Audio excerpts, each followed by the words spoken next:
Hello student, প্রশান্ত academy চ্যানেলে তোমাদের স্বাগত জানাই। আজকে আমি আলোচনা করব কল্যাণী ইউনিভার্সিটির বিএ জেনারেল 6 সেমিস্টারের suggestion video philosophy GE paper, অর্থাৎ 6 সেমিস্টার যাদের জিই পেপার হিসাবে ফিলোসফি আছে তাদের একটা গুরুত্বপূর্ণ সাজেশন ভিডিও। আমার সাজেশন ভিডিও পরীক্ষায় প্রশ্ন আসার মতো, তাই কোনো রকম স্কিপ ছাড়া ভিডিওটি পূর্ণরূপে দেখো। কারণ এর আগেও আমার সাজেশন অ্যানালাইজ ভিডিওগুলো দেখে নেবে, তাহলে বুঝতে পারবে যে আমার দেওয়া সাজেশন ভিডিও কেমনভাবে প্রশ্ন পরীক্ষায় আসে। তাই কোনো রকম স্কিপ ছাড়া ভিডিওটি পূর্ণরূপে দেখো।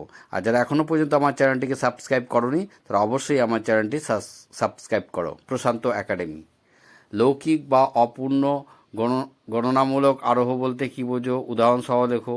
অবরোহ আরোহর যুক্তির পার্থক্য লেখো। প্রকল্পের মূল্যায়নের বিভিন্ন মানদণ্ডগুলি ব্যাখ্যা করো।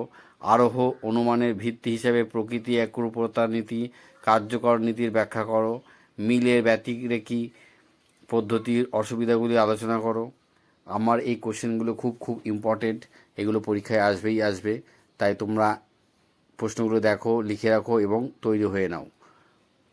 কারণ আমার দেওয়া সাজেশন ভিডিও থেকে প্রশ্নগুলো পরীক্ষায় হুবহু আসে, তাই অবশ্যই তোমরা প্রশ্নগুলো তৈরি হয়ে নাও। উপমা যুক্তি বলতে কী বোঝো? উপমা যুক্তি মূল্যায়নের মানদণ্ডগুলি ব্যাখ্যা করো। মিলের সহ পরিবর্তন পদ্ধতির সুবিধা সীমাবদ্ধতা যুক্তিসম্মত আলোচনা করো।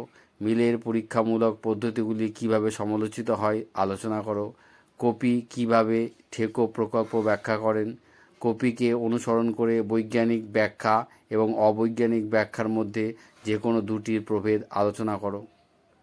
প্রশান্ত একাডেমি নির্বাচিত এই কোশ্চেনগুলো পরীক্ষায় 100% আসবে, তাই স্কিপ না করে ভিডিওটি দেখো, কোশ্চেনগুলো তোমরা তৈরি হয়ে নাও।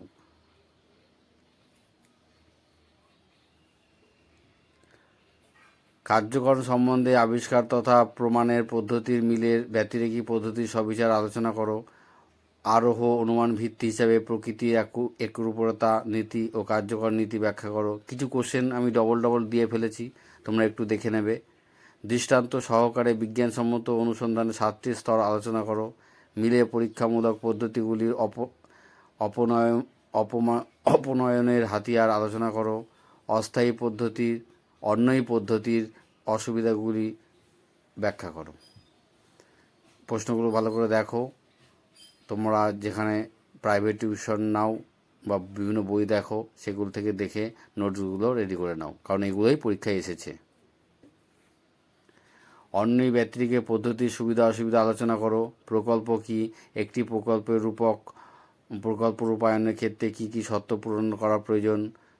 দূরবর্তীকরণ নিকটবর্তীকরণ বলতে কী বোঝো? ভালো এবং মন্দ উপমা যুক্তির মধ্যে পার্থক্য দাও। উপমা যুক্তি কি? অবৈজ্ঞানিক আরোহ অনুমান ও উপমা যুক্তির সাদৃশ্য বা মিল বা বৈসাদৃশ্য বা পার্থক্যগুলি আলোচনা করো। তোমরা যারা আমার এই ভিডিও দেখছো, আমি এখানে বিভিন্ন ডিগ্রি কোর্সের বিভিন্ন সেমিস্টারের বিভিন্ন রকম সাজেশান তুলে ধরি। তোমরা অবশ্যই আমার চ্যানেল লক্ষ্য রাখো। যারা এখনও পর্যন্ত আমার চ্যানেলটি সাবস্ক্রাইব করোনি অবশ্যই সাবস্ক্রাইব করে রাখবে প্রশান্ত একাডেমি চ্যানেল। প্রকল্পকে একটি ভালো প্রকল্প রূপায়ণের ক্ষেত্রে কী কী শর্ত পূরণ করা প্রয়োজন। অন্যই ব্যতিরেকে পদ্ধতির সুবিধা অসুবিধাগুলি আলোচনা করো। অন্যই পদ্ধতির সুবিধা অসুবিধাগুলি ব্যাখ্যা দাও। কিছু কোশ্চেন রিপিটেড আছে, তোমরা একটু দেখে নেবে।